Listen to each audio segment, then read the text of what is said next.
Oke, bismillahirrahmanirrahim. Assalamualaikum warahmatullahi wabarakatuh. Selamat malam, sahabat Jemari yang berada di rumah. Senang sekali.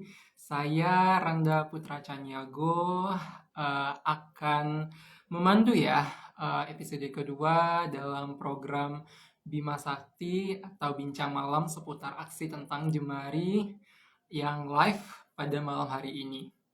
Nah, sahabat di rumah, jika pada episode pertama saya telah mengundang Bapak Bang Robi sebagai Direktur Eksekutif Jemari Sakato membahas mengenai tentang selayang pandang mengenai Jemari Sakato. Nah, pada episode kedua kali ini kita akan membahas sekilas balik gitu ya. eh, apa saja yang telah dilakukan oleh Jemari Sakato ketika Pasaman Barat mengalami bencana gempa bumi pada tahun lalu. Nah, sahabat Jemari, sedikit kita flashback atau kita kilas balik lagi, tepat tanggal 25 Februari tahun 2022 yang lalu, sebuah musibah gempa bumi terjadi di Kabupaten Pasaman Barat, di mana besar kekuatan gempa saat itu lebih dari 6 skala Richter. Nah, gempa yang sangat dahsyat tersebut mengguncang sebagian wilayah Pasaman Barat dan Nagari Kaja yang terletak di Kecamatan Talamau merupakan pusat dari gempa tersebut. Nah, selain dari gempa utama, gempa ini juga diikuti dengan gempa susulan lainnya serta beberapa bencana alam lainnya seperti banjir, terus juga badai, dan lain sebagainya.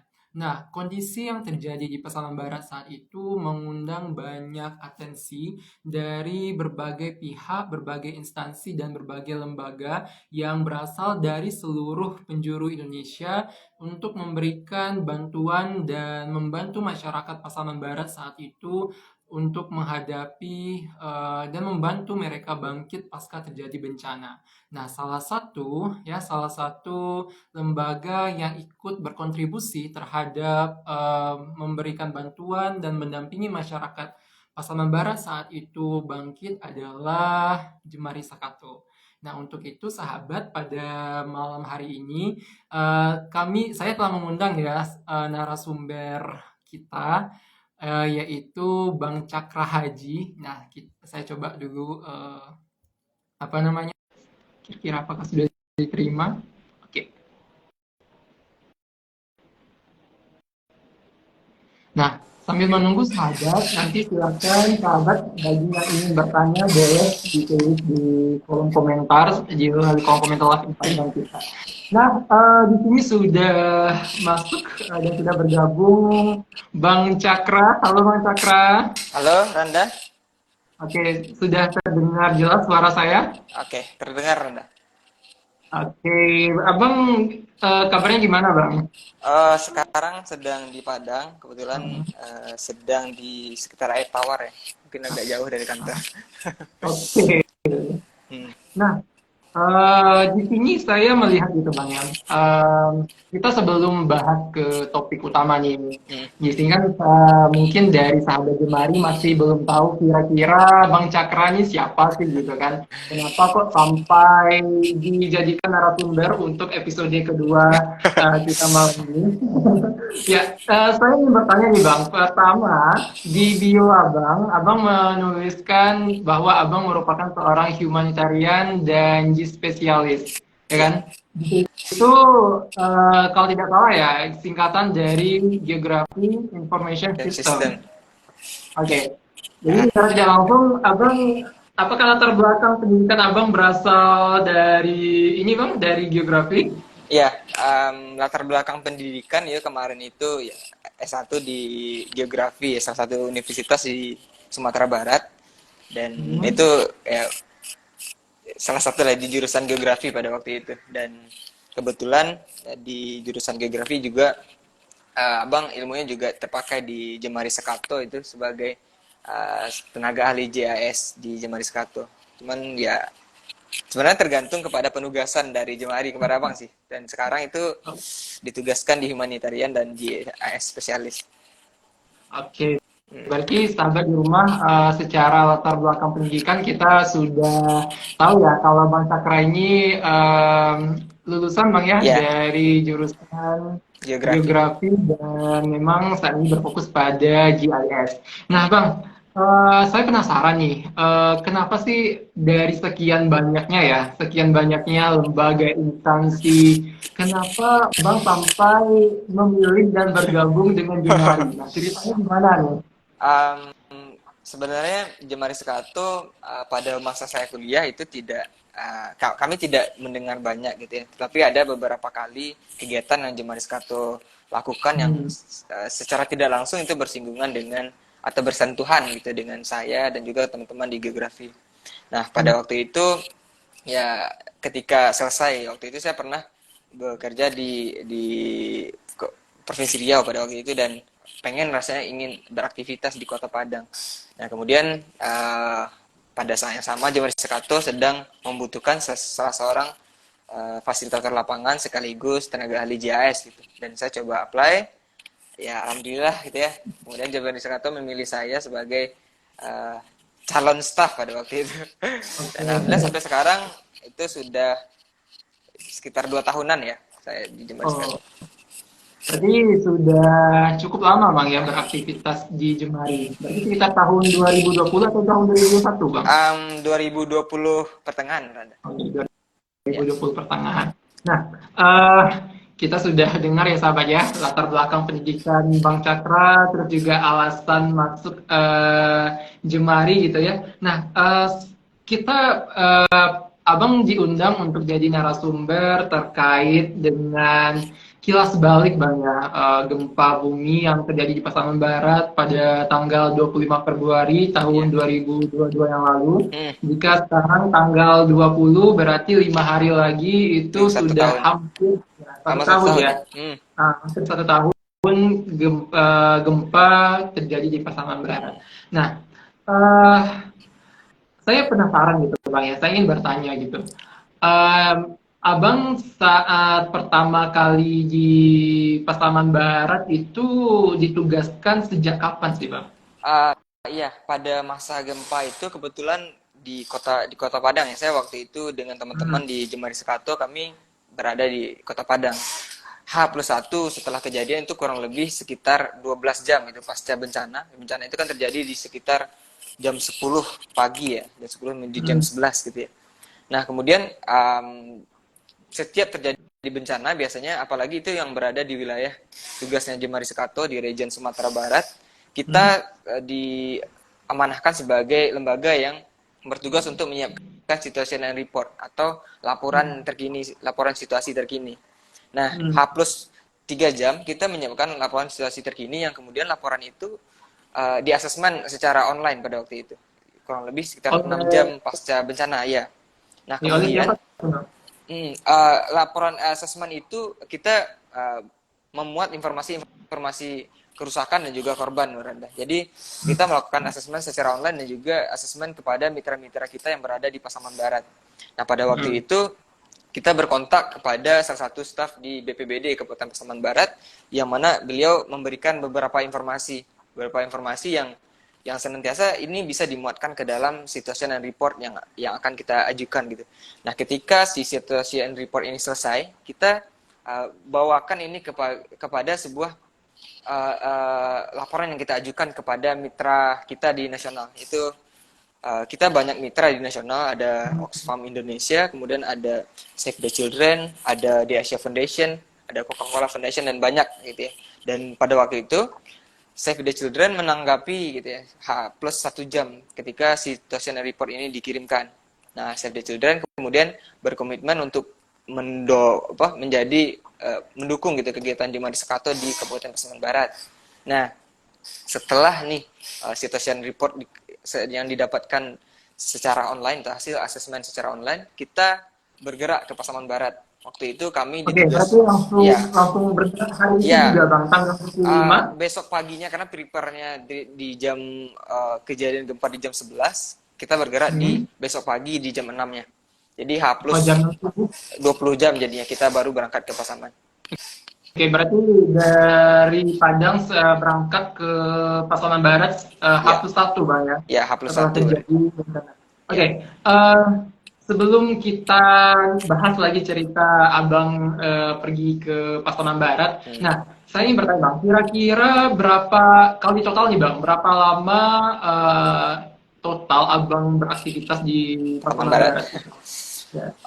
Secara program itu kita yang saya handle langsung gitu ya. Saya kebetulan ditugaskan oleh Jemari Sekato itu secara rentang waktu itu dari bulan Januari awal itu di tanggal 26 Januari itu sampai kepada bulan tanggal 25 Januari di bulan Juli. Itu kurang lebih sekitar kurang dari 6 bulan, sekitar 5 bulan, 5,5 bulan saya ditugaskan di Pasaman. Oke. Berarti sekitar 5,5 bulan itu apakah satu program atau ada beberapa program, Bang? Tidak, jadi sepanjang program itu dilaksanakan, Ronda, jadi kita Hmm. mendapat dukungan dari beberapa lembaga. Jadi dari beberapa Hmm. lembaga yang sebenarnya itu juga mitra kita gitu ya.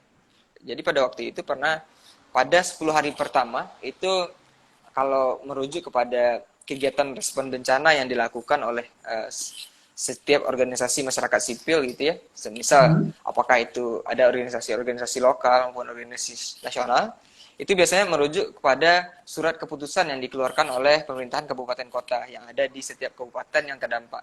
Nah, biasanya Hmm. masa tanggap darurat ini menjadi acuan gitu ya, menjadi acuan bagi lembaga-lembaga yang notabene-nya adalah lembaga non pemerintah, lembaga non pemerintah Hmm. di dalam mengukur lamanya intervensi yang akan mereka lakukan. Nah, pada waktu itu Kabupaten Pasaman Barat itu menetapkan masa tanggap darurat itu kurang lebih 10 hari, terhitung sejak tanggal 26 Januari 2022 hingga tanggal 10 Maret 2022. Nah, itulah masa yang kita gunakan sebagai waktu tenggang kita untuk melakukan respon di Kabupaten Pasaman Barat. Oke, berarti itu program respon, Bang ya. Ya, Respon tanggap. respon tanggap darurat bencana. Oke, itu kan program pertama nih, Bang. Apakah ada program-program selanjutnya? Ya, nah pada tanggap darurat itu Rana, jadi Hmm. kita waktu itu butuh beberapa orang tim gitu ya, beberapa orang tim dengan dukungan dan keahlian. Oke. Sementara pada waktu itu kita belum secara pengalaman saya juga belum pernah terlibat secara langsung yang directly berada di lapangan gitu ya pada saat bencana. Nah, kejadian bencana di Pasaman Barat itu menjadi pengalaman pertama dan saya sangat sangat senang bisa terlibat di sana karena ini menjadi tolak ukur kemampuan bagi kita untuk mengambil tindakan cepat di masa-masa darurat itu. Nah, di Oke. masa darurat itu kita bergerak atas dukungan Save the Children pada waktu itu. Jadi Oke. Nah, nanti melalui dukungan Save the Children. sebelum kita bahas lebih lanjut tentang programnya, saya kembali ke pertanyaan sebelumnya nih Bang. Kan selama 5 bulan itu, apakah hanya satu program saja dijalankan atau Ah, ada beberapa program Bang? Selama 5 bulan itu kita ada 3 program, Randa. Ada 3 program Tiga. terpisah. Apa Ya, saja tiga tuh Bang? program. Yang pertama itu program respon tanggap darurat yang Hmm. berlaku selama 10 hari saja gitu ya. Karena ini untuk pemenuhan dasar kebutuhan gitu ya, kebutuhan dasar pasca terjadi bencana. Kemudian program Hmm. kedua itu atas dukungan Save the Children dan juga Star Fund Network itu Star Fund internasional ya. Jadi itu dilaksanakan selama 45 hari. Ini juga berdasarkan surat edaran pemerintah Kabupaten Pasaman Barat sebetulnya pada masa transisi. Gitu. Pada masa transisi itu nama programnya respon transisi tanggap darurat Kabupaten Pasaman Barat gitu. Kemudian program yang ketiga karena ini sudah pada masa pemulihan itu yang dilaksanakan selama 2 bulan terhitung sejak bulan April hingga bulan Juli. Nah, program yang ketiga ini itu kembali atas dukungan Save the Children saja.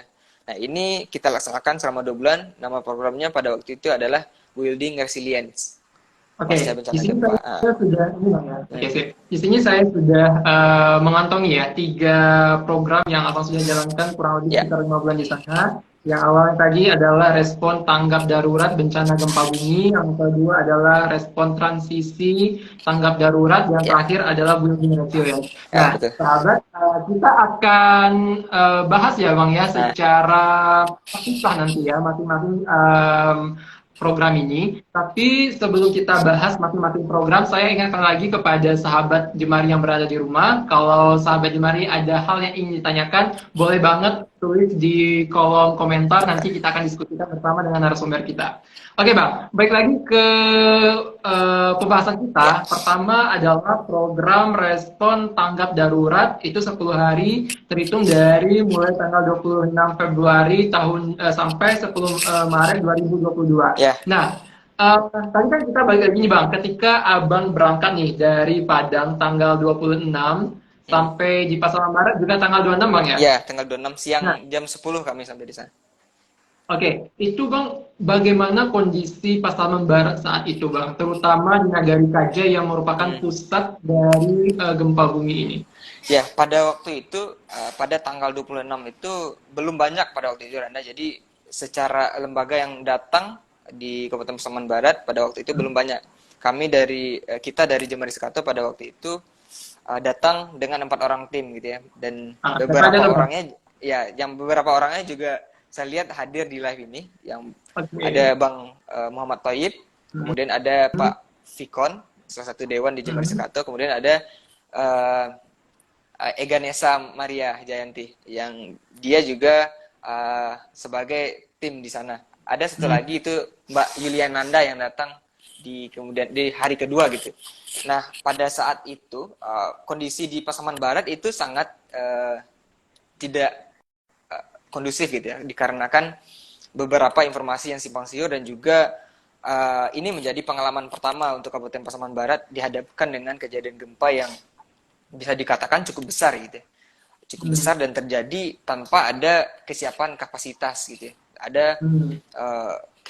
kesiapsiagaan yang matang gitu. Dalam artian secara proses Kabupaten Pasaman Barat pernah melakukan, tetapi di dalam conference yang dilakukan pada jam 8 pagi, jam 10 pagi di tanggal 26 itu, pemerintah Kabupaten Pasaman Barat mengakui bahasanya kami belum disiapkan dengan kondisi ini gitu ya. Jadi BPBD Kabupaten Pasaman Barat yang hari itu ditunjuk sebagai lead juga butuh dukungan banyak orang rekanan, baik itu dari lembaga non pemerintah dan juga lembaga pemerintahan yang lain.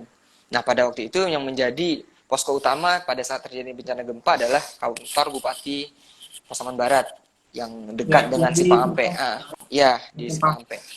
Nah, kemudian Bupati Pasaman Barat menginstruksikan untuk Kodim gitu ya. Waktu itu yang menjadi kepala koordinator untuk posko utama di Kabupaten Pasaman Barat adalah Kodim Kabupaten Pasaman Barat.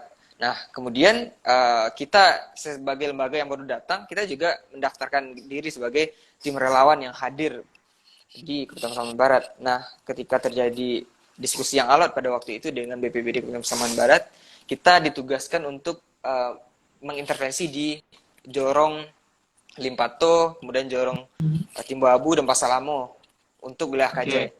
Nah, Itu setelah melakukan audiensi Bang ya dengan pihak ya, pemerintah di beberapa instansi yang di Pasaman Barat ya. itu, selanjutnya apakah Abang langsung pergi ke Jorong yang disebutkan tadi, Jorong Limpato, Pasalamo dan Hmm. apa tuh lagi Timbu Bang Abu, lupa. Timbu Abu. Timbu Abu, apakah Ya, langsung ke sana? ya. Ketika kita sudah terdaftar sebagai relawan di Hmm. posko utama, kita langsung bergerak ke wilayah terdampak yang pada waktu itu daerah yang ditugaskan itu adalah daerah yang terdampak cukup kuat gitu, terdampak cukup besar terhadap bencana.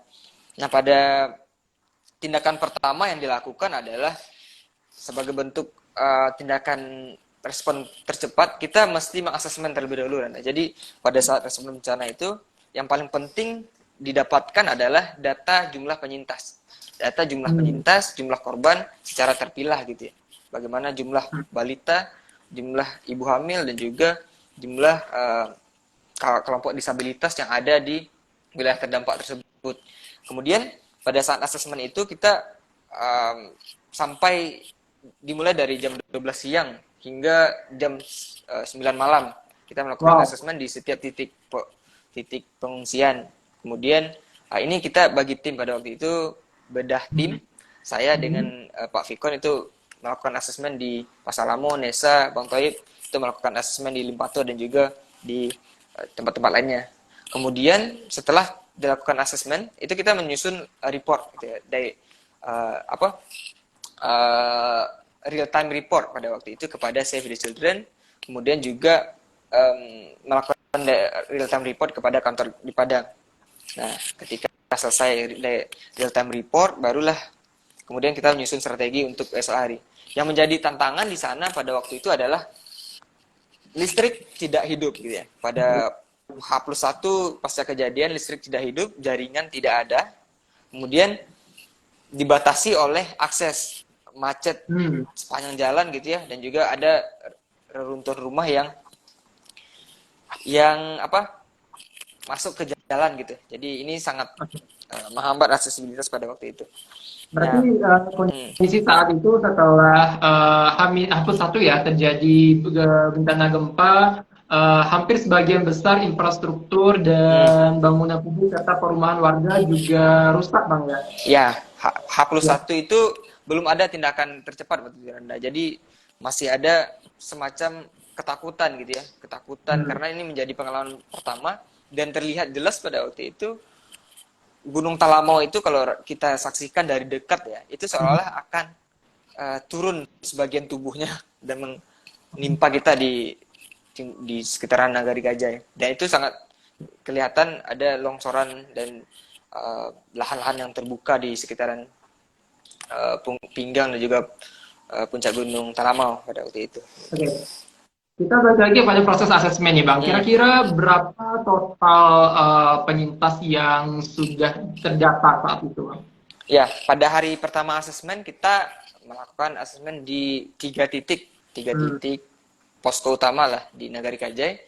Itu terdapat sekitar 600 penyintas, yang diantaranya 600-an lebih, saya kurang ingat detailnya, tapi itu kurang lebih 600-an penyintas yang berada di tiga titik di Jorong Pasalamo, Timbu Abu, dan juga Limpato.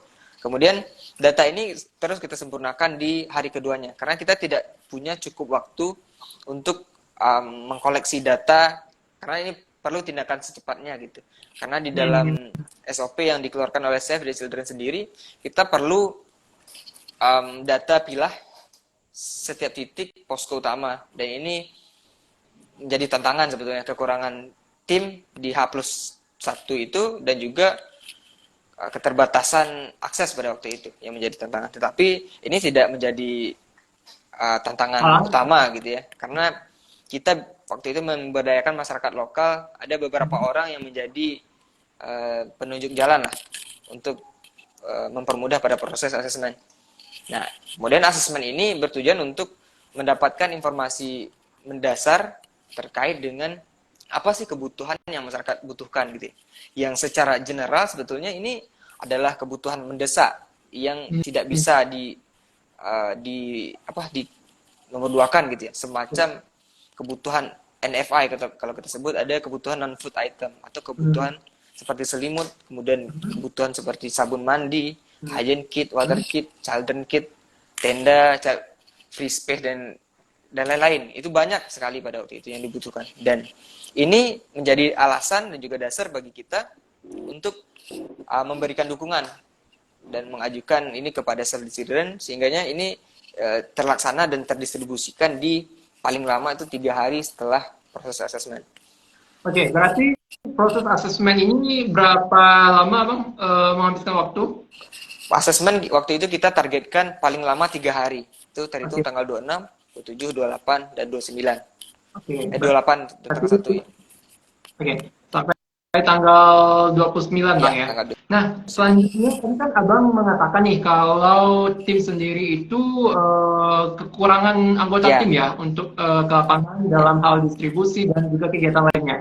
Nah, apakah pada program respon tanggap bencana gempa bumi ini ada penambahan tim, Bang? Ya, jadi pada masa respon tanggap darurat itu H+2 hari kita kedatangan tim tambahan ya. Pada waktu itu datanglah sekitaran 5 orang tim tambahan, yang diantaranya datang di tanggal 2, datang di tanggal 3, dan yang datang di tanggal 4. Dan waktu itu tim didatangkan dari berbagai latar belakang pendidikan, karena kita butuh kompleksitas keilmuan di sana, semacam dukungan psikososial support tidak serta-merta bisa dilakukan oleh tim Jemari saja yang sudah datang gitu ya. Jadi kita butuh dukungan teman-teman dari psikologi, kemudian tim untuk asesmen dan distribusi, itu kita butuh juga dukungan dari teman-teman dari UNP, juga ada dari UNAN pada waktu itu, dan juga ada teman-teman kampus Unida pada waktu itu. Oke, berarti kalau tadi kan Abang mengatakan harus ada ini ya multidisiplin ya Ya, dalam multidisiplin ilmu dalam kegiatan tanggap respon bencana ini. Nah, kira-kira nih Bang, susunan tim yang didatangkan untuk kedua kalinya ini dari Padang apa saja tuh Bang? Jadi susunan tim itu ada 3, Rana. Ada 3 susunan tim. Yang pertama tim asesmen ya, tim yang bertugas untuk menggali dan mendapatkan data terkini, data pilah terkini terkait dengan jumlah korban, identifikasi kebutuhan, dan juga data kebutuhan mendesak para penyintas bencana.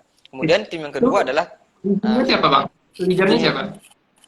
yang menjadi tim leader pada waktu itu, kebetulan saya berada di tim asesmen. Kebetulan saya dan juga ada Mbak Yulia, ada Bang ada 1 orang lagi, ada Toib, dan juga ya saya Toib. 3 orang Pak kami pada waktu itu di tim asesmen. Kemudian tim yang kedua itu ada tim logistik. Tim logistik ini dihandle langsung pada waktu itu oleh Bang Hamidi, salah seorang aktivis di Jemari Sekato yang didatangkan dari dari Bungo ya. Bungo. Jambi Bang. Iya, Jambi. Kemudian tim yang ketiga adalah tim psikososial awal, dukungan psikososial awal. Itu dipimpin oleh Kak Nesa, ada Kak Sisi, kemudian juga saya lihat juga hadir di live ini, ada Kak Nesa, ada Kak Sisi, kemudian ada dukungan dari teman-teman yang lain, termasuk juga ada Bang Randa juga pada waktu itu ya. Ya. Saya dulu memang jadi volunteer ya Bang ya. Iya, volunteer ya. Jadi volunteer juga untuk memberikan psikosocial support atau psychological first aid untuk penyintas gitu. Ya, penyintas. Ya. Nah, itu yang dilakukan ya Randa di masa tanggap darurat. Nah, bagaimana hektiknya ketika gempa, pasca gempa saat itu, gimana kondisi masyarakat di sana yang mungkin belum teratur gitu kan, masih berusaha menerima kenyataan yang ada gitu. Ya, betul. Nah, tadi kan kita banyak berbicara tentang nama-nama tim ya, sampai kita lupa nih Bang. PM atau program manager ini siapa sih Bang? Jadi di 10 hari pertama itu saya belum ditunjuk ternyata sebagai program manager di sana, yaitu karena butuh seseorang yang pernah berpengalaman langsung pada waktu itu. Jadi Bang Hamidi ditunjuk sebagai lead di 10 hari pertama. Di 10 hari pertama di lead oleh Bang Hamidi, sekaligus dia sebagai koordinator di logistik. Kalau teman-teman ingat, logistik itu tugasnya adalah mendistribusikan kebutuhan dasar yang jumlahnya pada waktu itu ada sekitar 250 paket. Di antaranya ada hygiene kit for family ya, yang 1 paket itu bisa didapatkan oleh 1 keluarga. Kemudian ada shelter kit yang isinya itu tenda, selimut, dan juga tikar gitu ya. Itu didapatkan 1 paket per 1 family, 1 keluarga. Kemudian ada water kit, di antaranya ada air jerigen lipat, kemudian ada ember, dan juga gayung. Kemudian ada children kit. Children kit ini muatannya itu seperti kebutuhan dasar untuk bayi. Jadi ini dikhususkan kepada keluarga yang memiliki balita, yang memiliki anak di bawah 5 tahun. Nah, ini mendapatkan children kit. Kemudian baru kita juga distribusikan beberapa tenda CFS. Tenda CFS ini ditempatkan 1 per posko pada waktu itu. Oke, berarti ini Bang ya, untuk tim logistik itu lebih memfokuskan mendistribusikan barang bantuan non-food Bang, berarti Bang ya? Ya, betul, non-food item. Itu memang sangat krusial dan harus diterima oleh para itu penyintas. menjadi kebutuhan pertama. Jadi pada saat bencana terjadi itu selain makanan itu yang paling penting sebetulnya adalah kebutuhan non food item tadi. Jadi semisal kepada perempuan yang pada pada usia subur, itu kita perlu mendistribusikan yang namanya dignity kit atau semacam kebutuhan yang khusus untuk perempuan gitu ya. Jadi ini menjadi catatan juga pada saat asesmen bahwasanya setiap kakak itu teridentifikasi jumlah perempuan, jumlah anak, jumlah lansia, dan juga jumlah kakak secara keseluruhan. Oke. Kalau kita berbicara tentang output atau hasil nih Bang ya dari program 10 hari ini. Nah, tadi kan ada 3 sektor Bang ya, atau bidang gitu kan, bidang asesmen, logistik, dan juga psychosocial support gitu. Nah, psychosocial support atau PSS. Nah, bisa Abang memberikan gambaran kepada kami gitu, output atau capaian dari program 10 hari ini, ya, respon 10 hari ini apa saja Bang?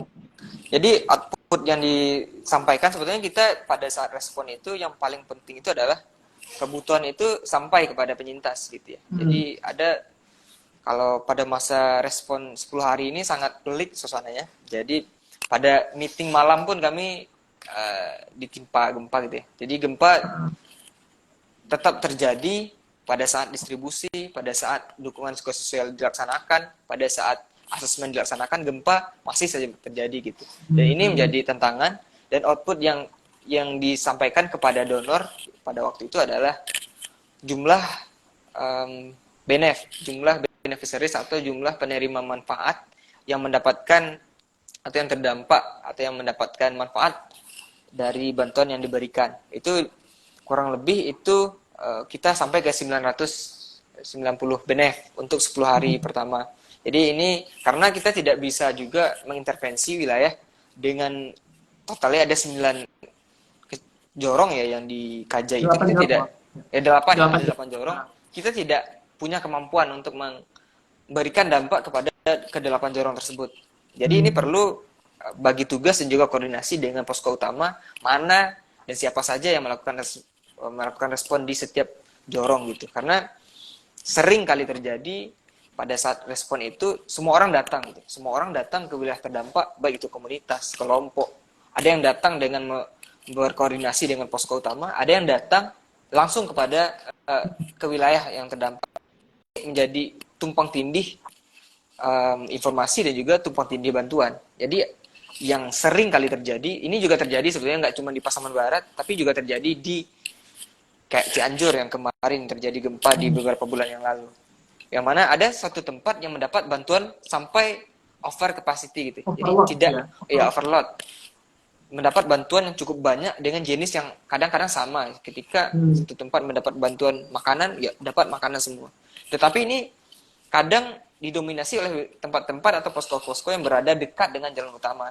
Nah, yang menjadi persoalan bagaimana dengan penyintas yang berada di wilayah-wilayah yang cukup jauh dari jalan utama gitu ya. Nah, ini menjadi tanggung jawab kita untuk asesmen ini tidak hanya dilakukan di posko-posko utama yang dekat dengan jalan-jalan besar gitu ya, jalan-jalan lintas, tapi juga asesmen kepada wilayah-wilayah yang cukup jauh yang tidak bisa diakses oleh kendaraan roda 4, kita bisa akses dengan kendaraan roda 2. Nah, itu yang secara pelaporan yang dibutuhkan donor adalah itu. Nah, ini kemudian menjadi landasan juga oleh Save the Children untuk mengajukan kegiatan yang lebih besar bersamaan dengan real time daily report yang dilakukan oleh Jemari bersama Save the Children. Berarti ini berkesinambungan Bang ya dengan program respon transisi tadi Bang ya? Ya, betul.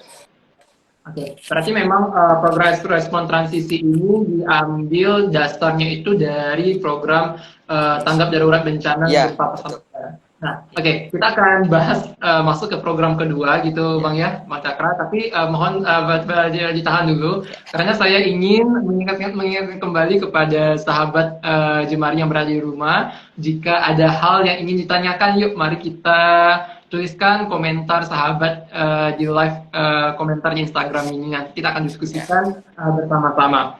Oke, kita lanjut Bang ya dengan program kedua yaitu program transisi. Oke, nah bisa Abang ceritakan nih, deskripsikan perbedaan situasi saat itu ya dari respon bencana yang ketika tanggap Bang darurat pertama ya. kali datang Ya, dengan yang program lanjutan transisi. ini, ya apa saja perbedaannya gitu Bang?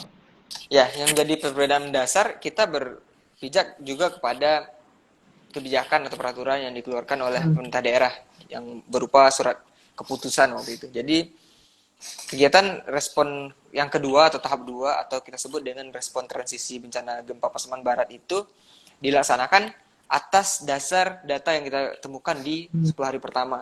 Nah ini mendapat dukungan dari lembaga internasional namanya Sarva Network bersama Save the Children itu kita melakukan respon dengan banyak lini gitu. Kita lebih mengkomplekskan dukungan ini, dukungan yang pada dasarnya adalah dukungan pemulihan kepada masyarakat terdampak.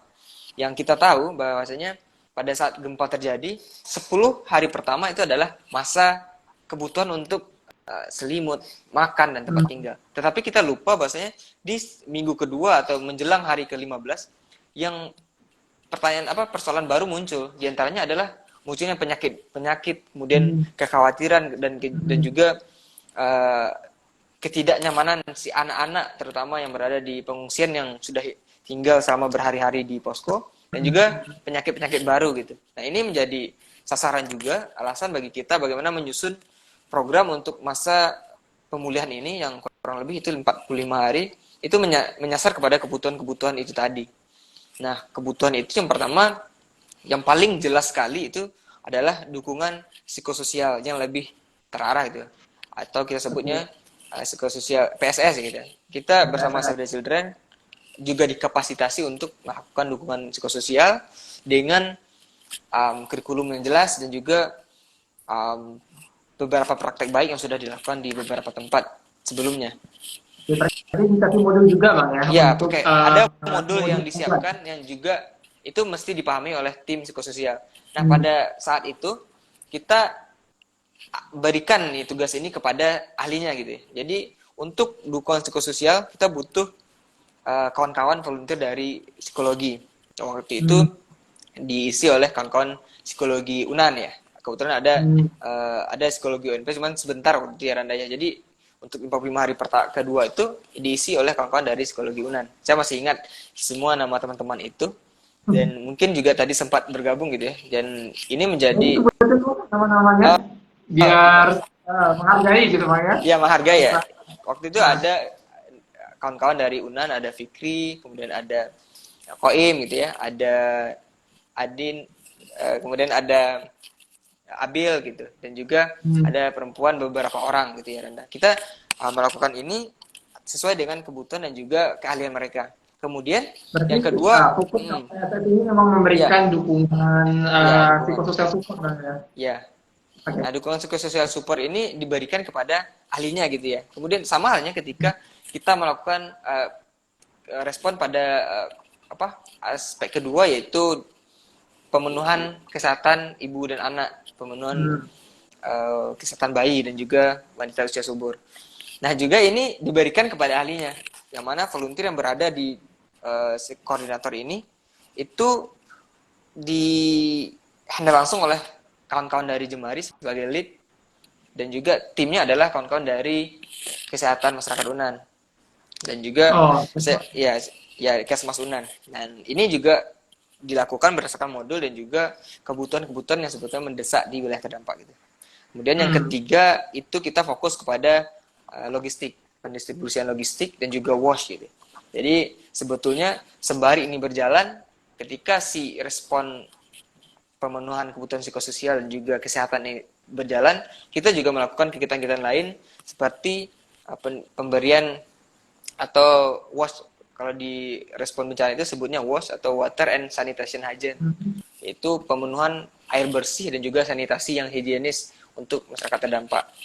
Nah, ini di lead langsung oleh Bang Hamidi sebagai koordinator di logistik gitu ya. Nah, ini kemudian menyasar kepada kebutuhan air, kebutuhan MCK dan juga kebutuhan air bersih lah untuk masyarakat gitu. Nah, ini kita bekerjasama dengan beberapa lembaga mitra dan juga dengan pemerintah Kabupaten Pasaman Barat, terutama itu PUPR.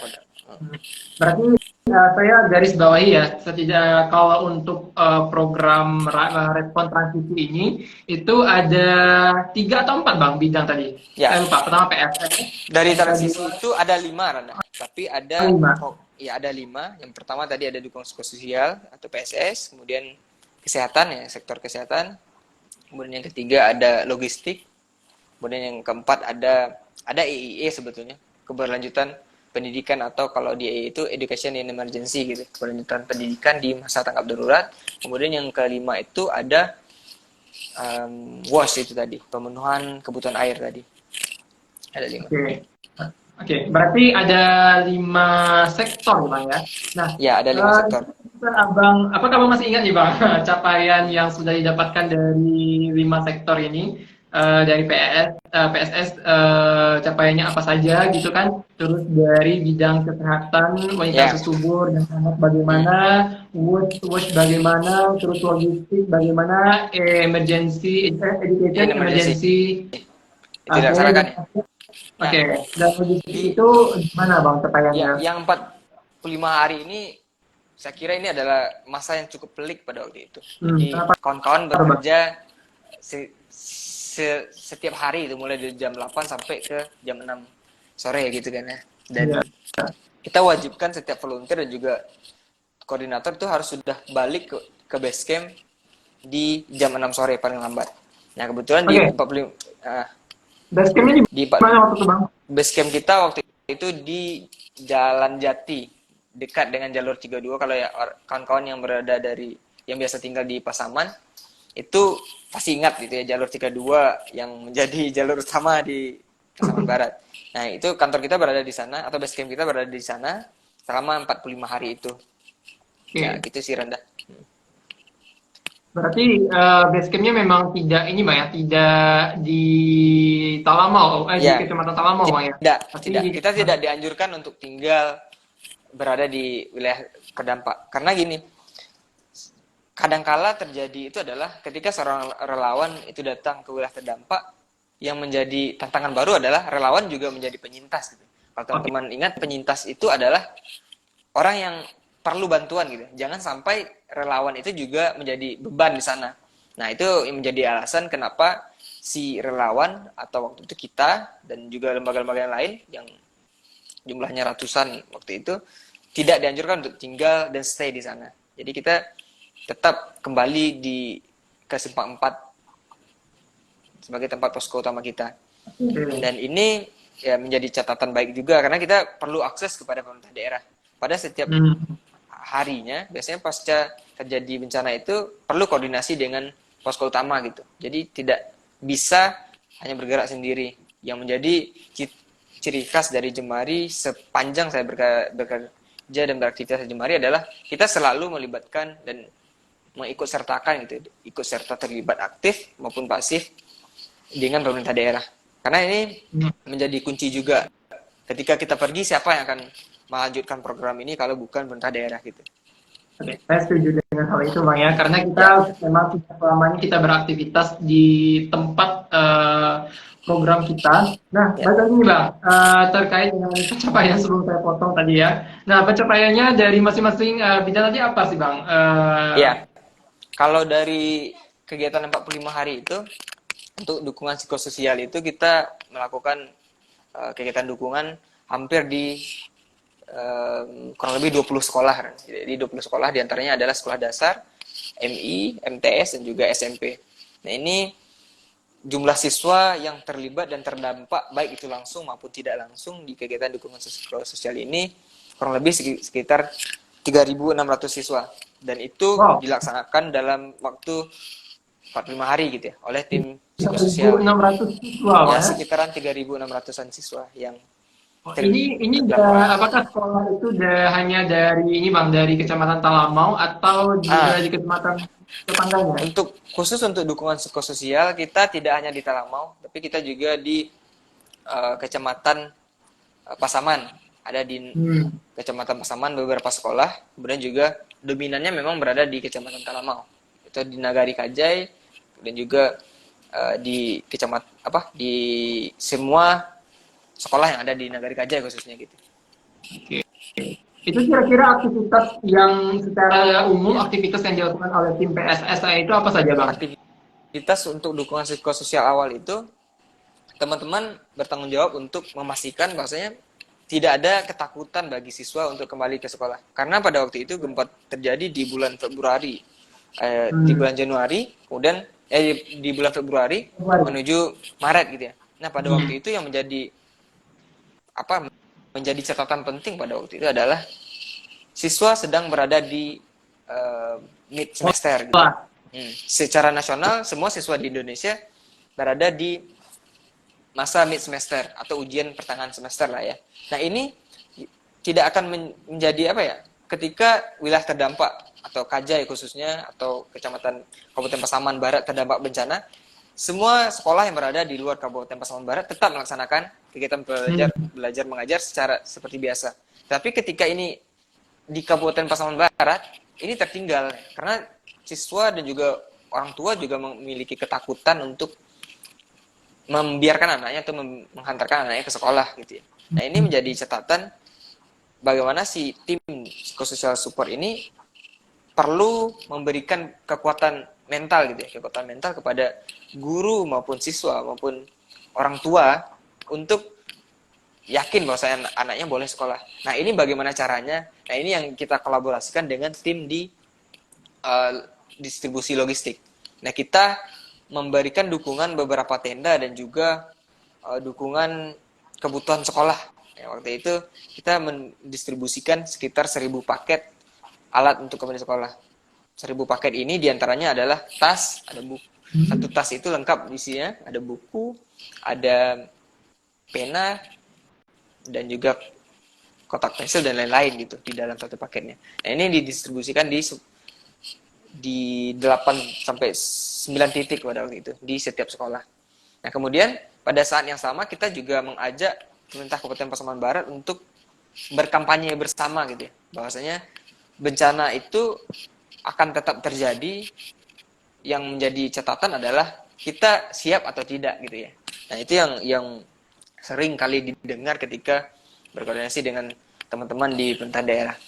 Nah, kemudian ini juga bergerak bersama gitu ya dengan dinas pendidikan yang menjadi leading sektor sebetulnya di kegiatan pendidikan dan juga psikososial ini yang menjadi leading sektor untuk bagaimana pendidikan itu tetap berlanjut meskipun terjadi bencana. Kemudian di fase-fase tersebut kita mengajak waktu itu Bapak Agus Lee, beliau adalah kepala dinas pendidikan gitu ya. Kami siap terlibat gitu katanya kan. Jadi kesiapan si Bapak kepala dinas ini kita manfaatkan dalam tanda kutip untuk bagaimana program ini berjalan sesuai dengan harapan kita bersama. Nah, ini kemudian ya dilaksanakan secara lancar gitu dengan koordinasi di berbagai sektor pada waktu itu. oke, berarti secara umum ya gitu saya dapat menarik kesimpulan gitu ya. Ya. Kalau bahwasannya tim PSS itu juga berkolaborasi banyak sejalan dengan tim logistik dan apakah ini juga sejalan dengan tim AI tadi, Bang? Apa? Dengan NFI. Ya, AI, Education EIE Emergency. ya, Education in Emergency. Ya. Jadi dukungan psikososial ini teman-teman yang berada di divisi tersebut kalau masih ingat itu di-lead oleh Kak Nesa waktu itu. Jadi dia bergerak di 10 hari pertama itu khusus untuk dukungan psikososial, kemudian di 10 hari kedua sampai hari ke-45 itu fokus kepada bagaimana kelangsungan pendidikan gitu ya. Di wilayah terdampak itu tetap berjalan. Nah, rangkaian kegiatan yang dilaksanakan diantaranya adalah bagaimana guru mampu memasukkan atau memberikan muatan isu kesiapsiagaan di dalam materi pembelajaran. Kita melakukan training kepada setiap guru yang diwakili 5 orang per sekolah pada waktu itu, 3 orang per sekolah di setiap sekolah yang ada di Kecamatan Salamau untuk hadir sebagai peserta di dalam training tersebut. Nah, kemudian kegiatan tersebut tidak terhenti di situ. Jadi guru ini bertanggung jawab untuk menyampaikan kepada guru-guru yang lain di sekolah mereka masing-masing. Nah, secara tidak langsung ini kita sudah memberikan penyiapan kemampuan pada guru untuk memberikan muatan kebencanaan itu ke dalam materi pembelajaran. Nah, ini kemudian dilanjutkan dengan follow up oleh teman-teman di PSS dan juga di EIE untuk memastikan benar atau tidak si guru ini menyampaikan atau melakukan action plan yang sudah disepakati di pelatihan gitu ya. Oke, siap. Oke, kita lanjut lagi ke dua sektor yang mungkin masih Ya, berhubungan juga nih, Pak, antara sektor kesehatan wanita usia subur dan bayi dan juga WASH, Bang ya. ya. Nah, pertama kita akan bahas WASH dulu, Bang. Apa tadi, Bang?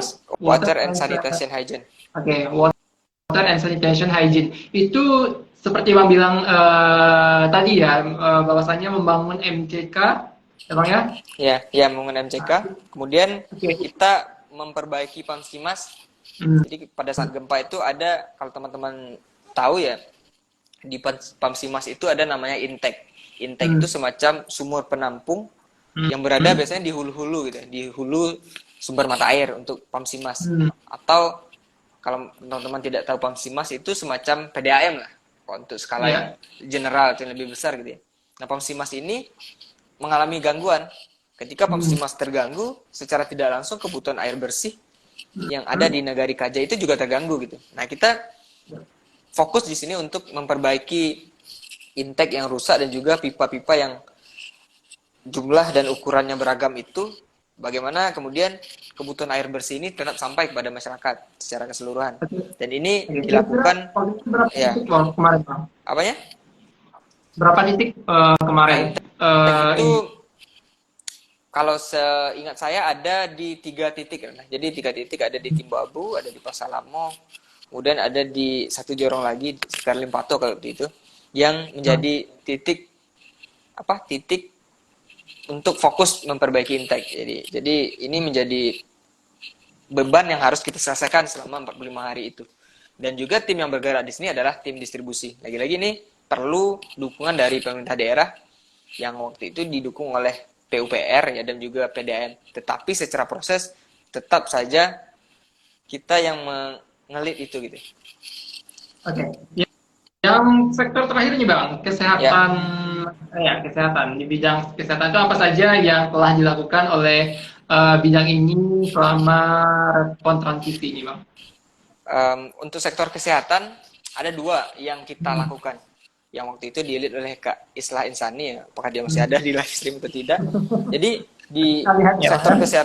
sektor kesehatan ini kita fokus kepada isu PMBA, pemberian makan bayi anak, dan juga isu PHBS gitu atau promosi hidup bersih dan sehat.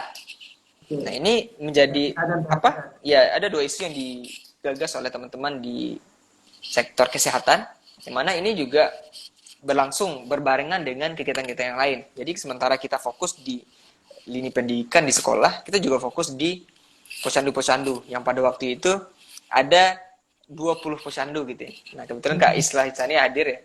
Nah, itu ada di 20 posyandu itu tersebar di 8 kecamatan itu. Jadi 20 posyandu yang kita dampingi hadir, bagaimana kemudian posyandu ini tetap beraktivitas meskipun H+2 minggu lah setelah terjadi bencana gitu.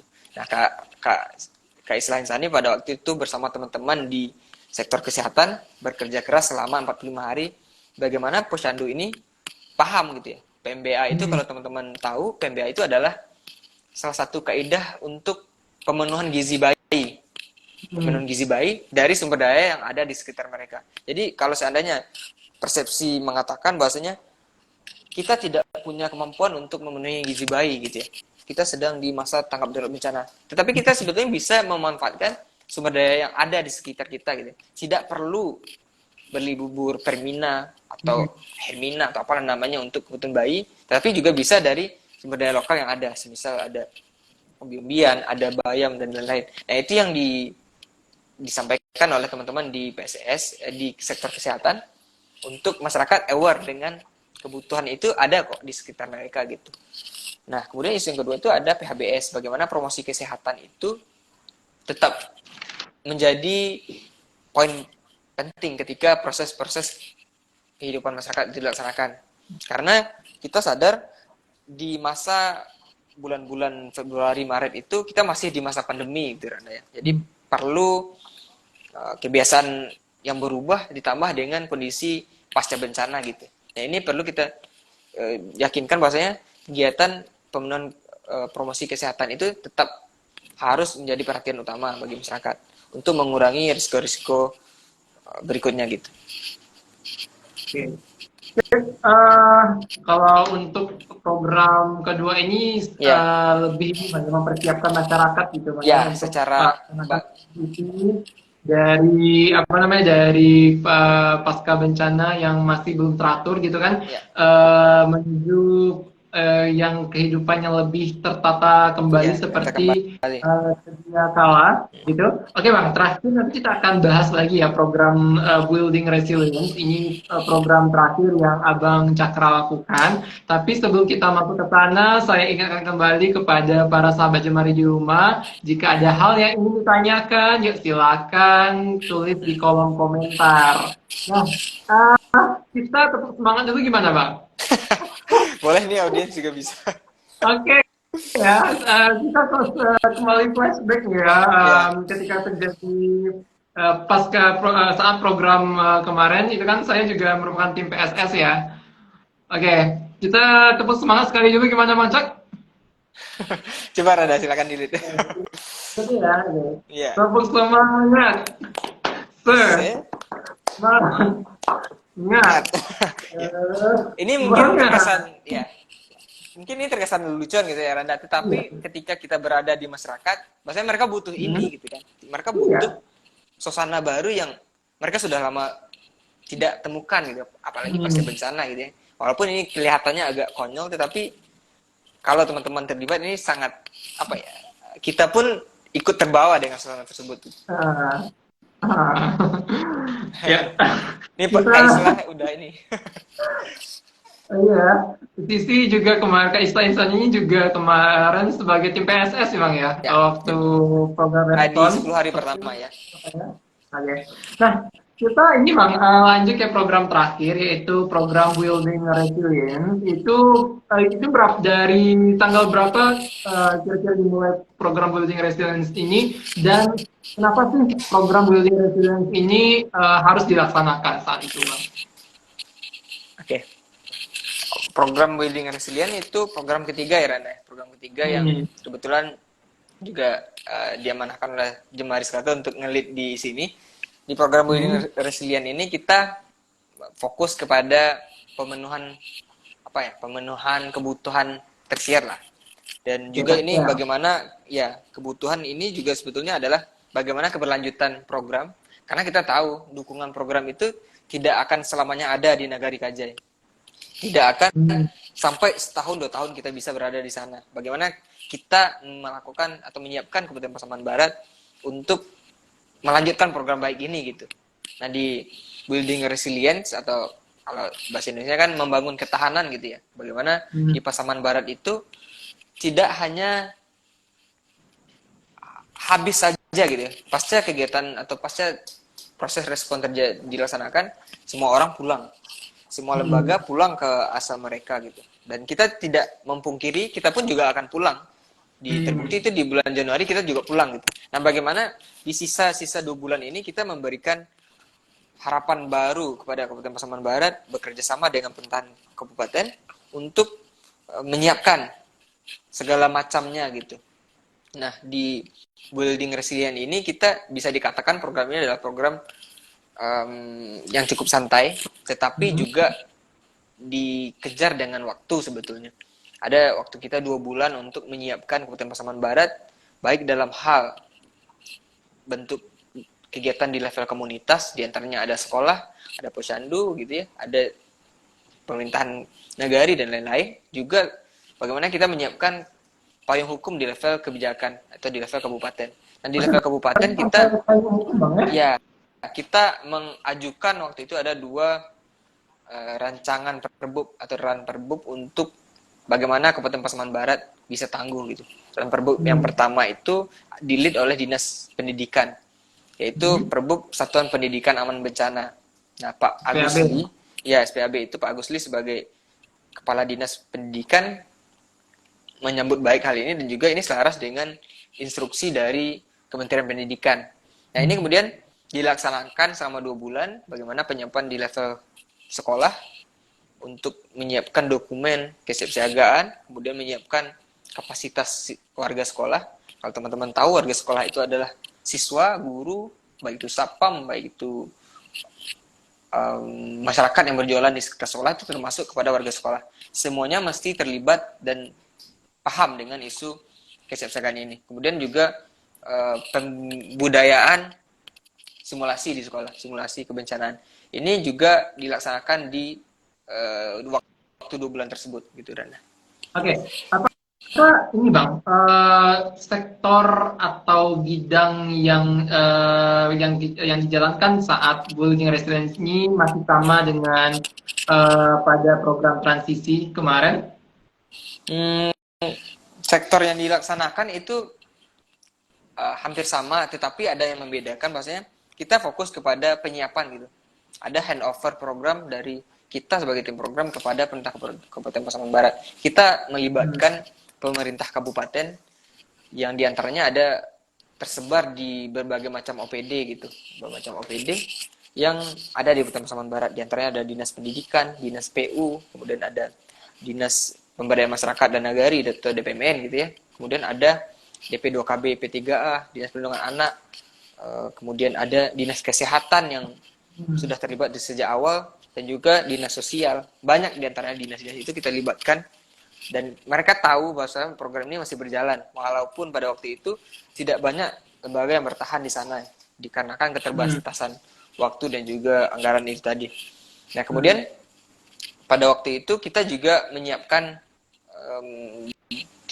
salah satu dinas yang ngelit isu tersebut, ada BPBD Kabupaten Pasaman Barat, untuk menyiapkan regulasi gitu. Jadi regulasi bagi nagari, bagaimana kemudian aktivitas kesiapsiagaan itu bisa dianggarkan, bisa dilaksanakan oleh KSB yang ada di level nagari. Atau di nagari itu ada namanya kelompok siaga bencana, ada komunitas siaga atau apa, itu beragam nama, tetapi sebetulnya itu jiwa wewenang pemerintah nagari. Kita menyiapkan regulasi untuk ini, bagaimana nagari mampu dan bisa gitu menyiapkan dana khusus untuk menghadapi bencana. Karena Randa, ketika bencana terjadi itu H+1 jam intervensi itu baru bisa dilakukan oleh pemerintah nagari gitu, sebagai perpanjangan tangan pemerintahan terdekat kepada masyarakat.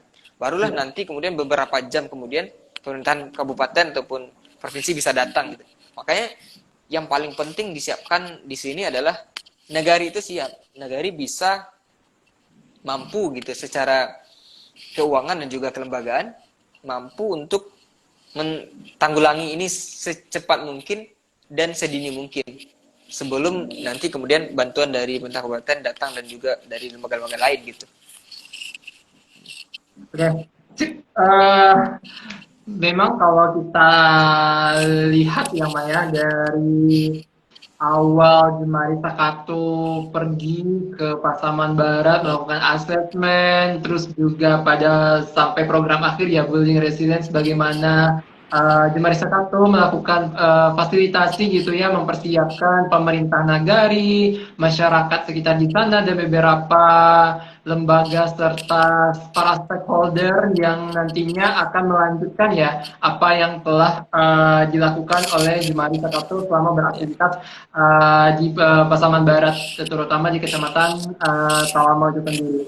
Nah, Bang, kita akan lanjut lagi nih untuk berdiskusi. Tapi sebelumnya kali lagi saya ingatkan kepada sahabat Jemari di rumah, kalau ada yang ingin tanyakan, yuk ditulis di kolom komentar. Nanti kita akan diskusikan bersama-sama.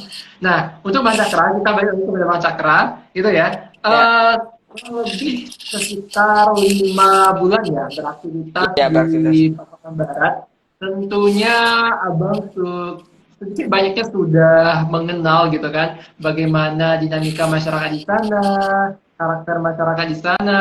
Yang ingin saya tanyakan adalah apa sih Bang kesan masyarakat gitu ya, yang wilayah kita dampingi gitu ya, terhadap kehadiran dari Jemari Sakato nih Bang? Jadi sebenarnya terharu juga gitu ya Randa. Dan ini saya sebagai lead di sana, saya memang tidak banyak gitu, tidak banyak berkomunikasi secara langsung kepada masyarakat, tetapi ini saya dapatkan dari teman-teman volunteer dan juga teman-teman koordinator yang bersentuhan langsung dan berkegiatan langsung dengan masyarakat.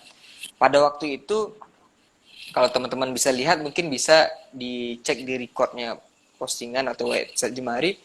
Di Nagari Kajai itu, satu hal yang unik adalah masyarakat itu menerima gitu, menerima hal-hal baru, walaupun secara tanda kutip pasti ada gitu orang-orang yang tidak setuju gitu kan. Tetapi dalam konteks respon bencana, semua masyarakat antusias untuk ikut hadir di dalam banyak kegiatan.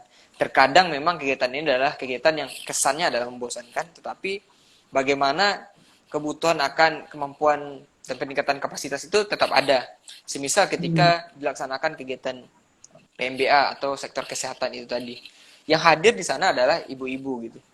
Ternyata program yang kita sasar kepada ibu-ibu hamil dan juga perempuan usia subur itu juga dihadiri oleh suaminya gitu. Sebenarnya kita juga pengen para suami ini hadir, tetapi secara dominan memang suami tidak hadir.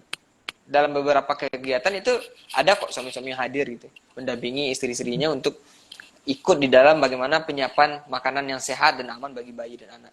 Dan satu lagi yang terpenting adalah Kabupaten Pasaman Barat ini adalah salah satu kabupaten dengan prevalensi stunting yang menjadi lokus lah secara nasional atau di Provinsi Sumatera Barat selain Kota Padang.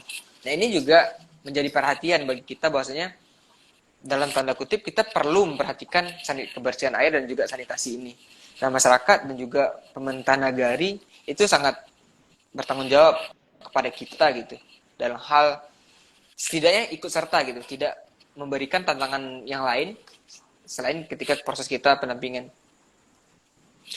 Tapi juga hal ini juga menjadi catatan bagi kita semua bahwasanya pendampingan itu tidak akan bisa dilakukan selamanya gitu. Bagaimana pendampingan ini ada dan terus ada pasca kita berada di Kabupaten Pasaman Barat, itu dengan melibatkan pemerintah nagari dan juga masyarakat di kader kesehatan, tenaga kesehatan yang ada di puskesmas gitu. Saya masih ingat itu dengan Bu Wali Nagari Kajai, yang mana beliau merasa kok cepat kali program teman-teman ini katanya kan. Tapi kita juga sadar bahwasanya dukungan ini tidak bisa selamanya gitu.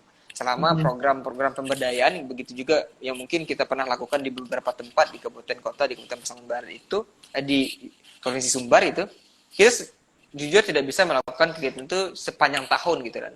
Jadi ada tantangan waktu dan juga anggaran yang kita bisa maksimalkan untuk bagaimana Kabupaten Pasaman Barat ini mampu bertahan pasca kita tidak ada. Nah, yang menjadi catatan lain adalah bagaimana pemerintah daerah mungkin di level pemangku kebijakan yang lebih tinggi gitu ya.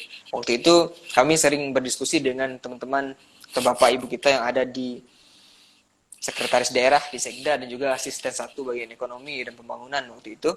Beliau secara kehadiran gitu ya, secara kehadiran langsung dan juga memfasilitasi beberapa kegiatan.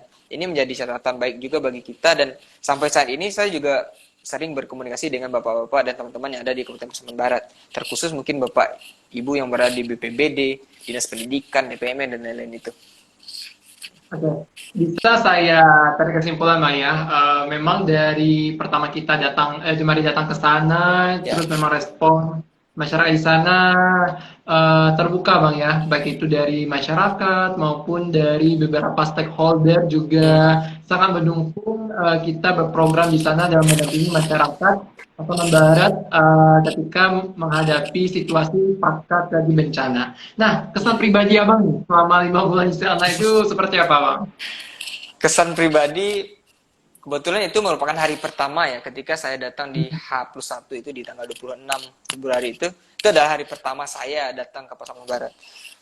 Paradigma orang-orang gitu ya, kita tahu bahwasanya beragam paradigma itu ada di setiap kabupaten kota, termasuk Pasaman Barat. Kita Pasaman itu seperti ini, Pasaman itu seperti A, B, C, dan D. Tapi saya ketika berada di Kabupaten Pasaman Barat, tentu ada banyak nilai positif yang kita dapatkan gitu rendah. Jadi di Kabupaten Pasaman Barat itu secara kultural itu memang sudah berada pada daerah transisi gitu. Daerah yang sudah secara demografis itu sudah campuran gitu ya. Ada masyarakat yang berasal dari Sumatera Utara sebagian, kemudian ada masyarakat Minang, kemudian ada masyarakat Jawa. Bahkan ada satu celetupan yang saya masih ingat itu, orang Pasaman itu dikatakan orang Pasaman Barat kalau dia ngerti 3 bahasa ini gitu. Bisa bahasa Ya. Mandailing, bisa bahasa Minang, bisa bahasa Jawa. Itu baru orang Pasaman.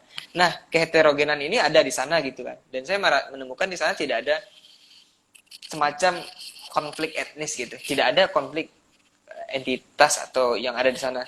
Ketika kita melaksanakan kegiatan pun ini yang hadir beragam gitu kan. Yang hadir itu dari masyarakat-masyarakat yang berada dari latar belakang yang berbeda. Dan ketika selama proses itu kita tetap disambut baik dengan kebutuhan, bahwasanya ini adalah kebutuhan dari masyarakat penyintas itu sendiri gitu. Oke. Berarti Abang merasa kesan positif Bang ya Ya, dari masyarakat di sana yang ya, beragam, hidup harmonis gitu ya. ya. Oke. Bahkan kita merasa gini. Jadi Hmm. kita merasa bahwasanya kita punya keluarga baru gitu Randa. Jadi Hmm. setiap tempat yang kita laksanakan kegiatan, kita punya keluarga baru. Kalau mungkin dahulu sekitar 1 tahun atau 2 tahun yang lalu saya berpikir kalau misalnya nanti apa kemalaman di Pasaman kira-kira mau tidur di mana gitu. Nah sekarang saya tidak merasa itu hal yang asing. Mungkin saya bisa tidur, bisa tinggal atau bisa apa namanya bersilaturahmi lagi Malam. lah, ya bermalam mungkin barangkali bahasanya seperti itu, bersilaturahmi dengan masyarakat-masyarakat yang menjadi mitra kita gitu. Jadi setiap tempat yang kita lakukan kegiatan, yang paling penting adalah tetap menjalin komunikasi dengan baik itu mitra kita maupun masyarakat penyintas. Oke, sangat luar biasa sekali Pak ya pembahasan kita. Saking serunya pembahasan kita ternyata Nah, lewat Bang ya 10 menit dari 1 jam Bang. ya. Nah, untuk mempersingkat waktu kita langsung ini Bang bahas Ya, pertanyaan yang ya, sudah siap. diberikan oleh sahabat gitu ya, baik itu dari chat box maupun dari live komentar kita. Oke, saya coba bacakan satu persatu Bang ya. Ya, silakan Yunda. Oke, saya coba cari yang dari yang paling atas. Ini dari Kak Yulia Nanda Oai. Oh, ibu admin kita. Ya silakan Yunda. Oke. Oh, ternyata pertanyaannya adalah bagaimana suka duka selama program yang dijalani Mas Cakra selama 10 hari pertama pasca gempa? Suka Ini lebih ke duka ya. personal ya? Oh Ya, ya. ya. Jadi suka dukanya itu, sukanya adalah gempa terjadi saat asesmen itu suka ya, karena kita berada di lapangan pada waktu itu. Dan juga ini menjadi pengalaman ya, ketika orang lari dari bencana, kita malah berada di sana gitu ya Randa. Dan ini Hmm. menarik juga bagi saya, bahwasanya pernah pada waktu itu kita ada reporting malam waktu itu di jam 2-an pagi, itu gempa terjadi gitu ya. Dan ini Hmm. ya, menjadi catatan pengalaman yang baik juga. Dan juga yang menjadi sukanya adalah sambutan dari pemerintah daerah itu. Walaupun mungkin secara kebijakan, mungkin ada beberapa kebijakan yang terkesan tergesa-gesa itu. Tetapi Hmm. welcoming dari setiap kepala OPD dan juga pimpinan-pimpinan di pemerintah daerah itu menyambut baik dan ikut serta terlibat, itu dibuktikan dengan kehadiran beliau dan juga komitmennya untuk menyiapkan segala bentuk potensi-potensi baik yang kita susun itu. Misal ketika di dinas pendidikan dia sampai kepada menyusun SK dan juga menyusun kebijakan. Begitu juga dengan BPBD gitu. Tetapi yang mungkin menjadi catatan adalah kemarin saya sempat berkontak dengan Bapak Ibu yang berada di BPBD Kabupaten Pasaman Barat.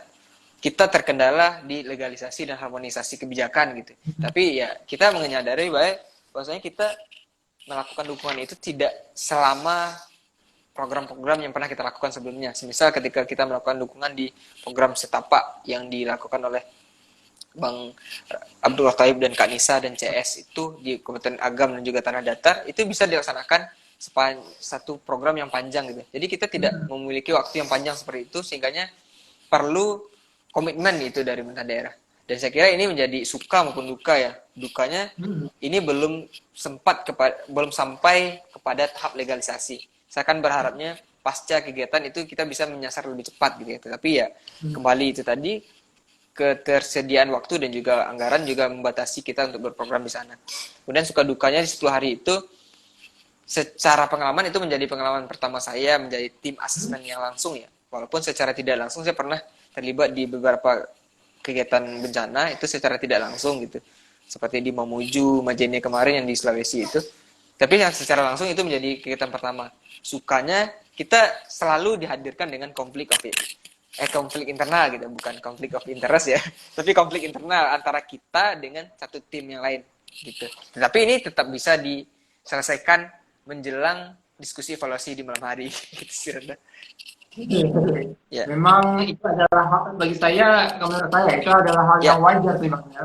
Karena betul. memang kita semuanya berada di lapangan dan banyak harus memikirkan berbagai hal.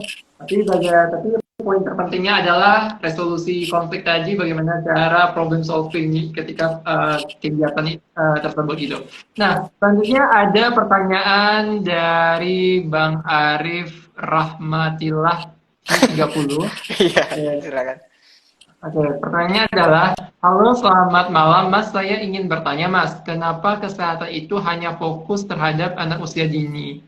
Ya, apakah lanjut usia tidak difokuskan juga terhadap kesehatan juga? Ya, ini lebih ke Oh, ini Mas, iya, ke isu kesehatan.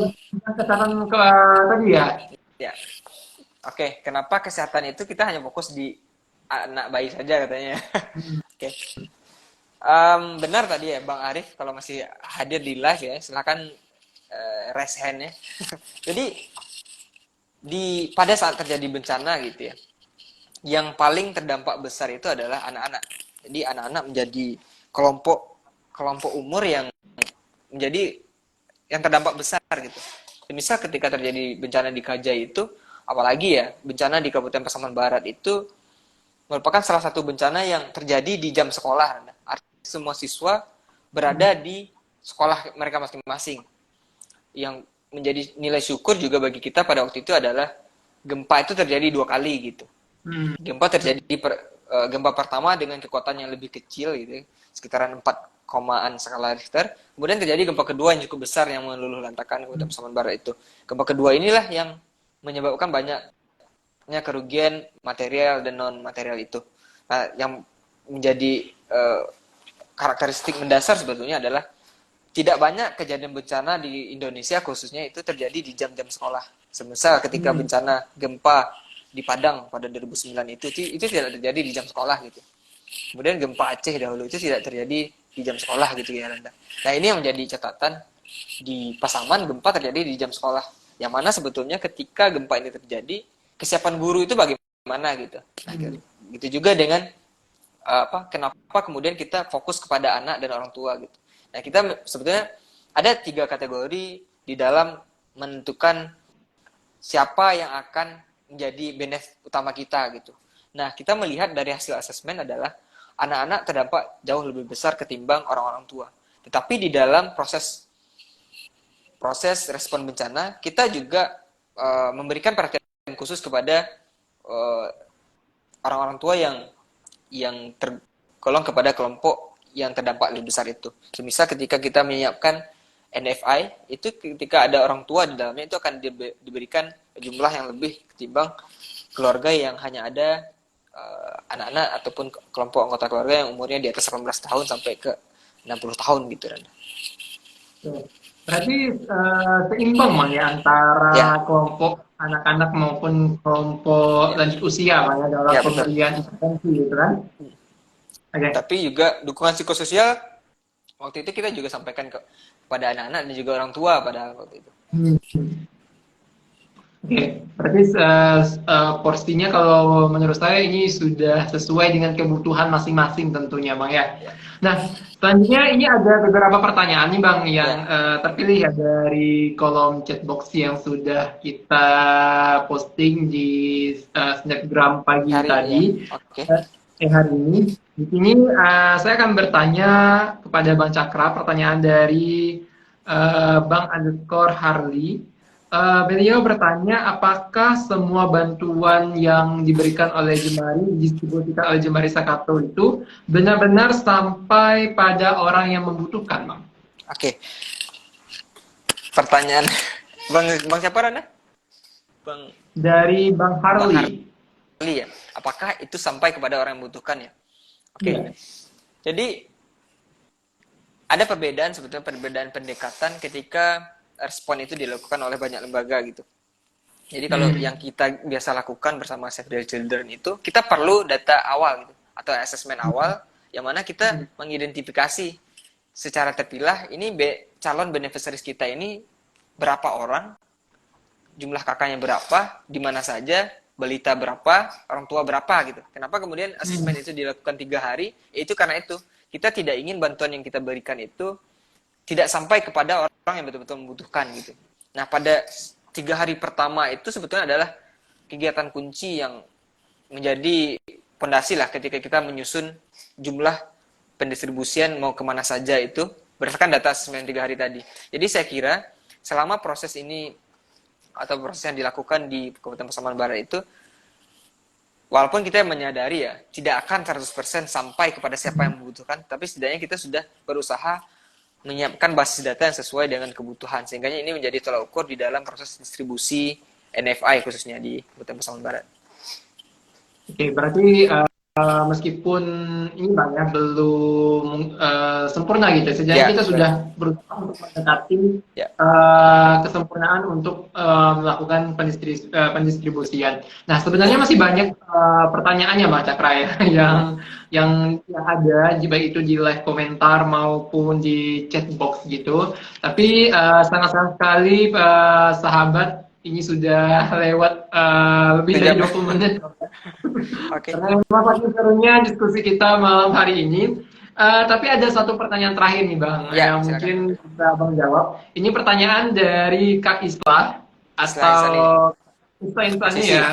Tadi ini tim PSS pas respon tanggap bencana, terus juga leader dari tim kesehatan Ya.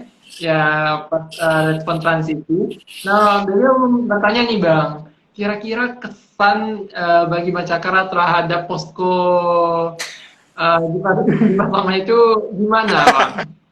Posko ini ya, posko kita yang di Jati 2 ya. Iya, Ya, Jalan Tigo dulu, posko ya Randa ya.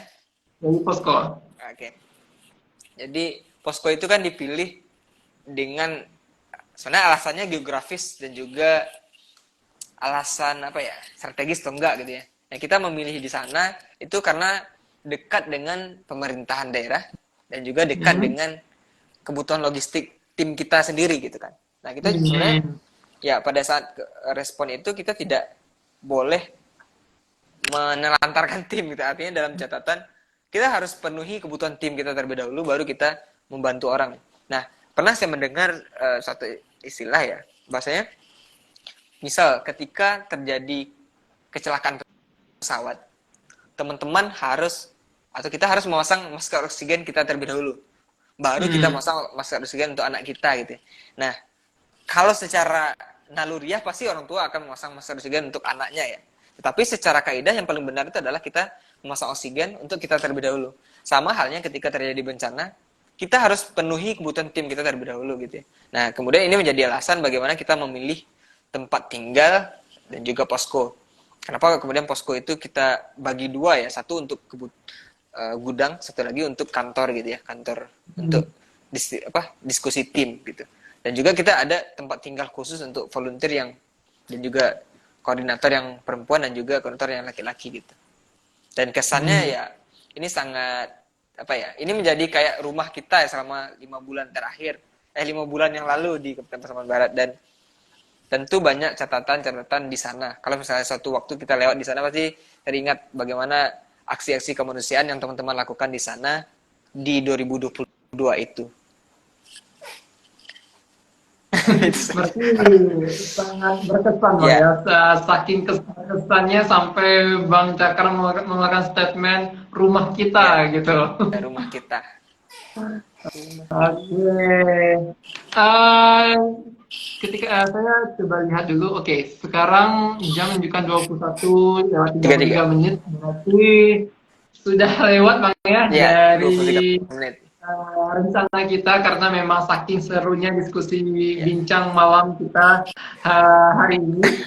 Oke, terima kasih banyak kepada Bang Cakra yang telah meluangkan waktunya pada malam hari ini. Terakhir Bang, Ya. pesan untuk masyarakat Pasaman Barat.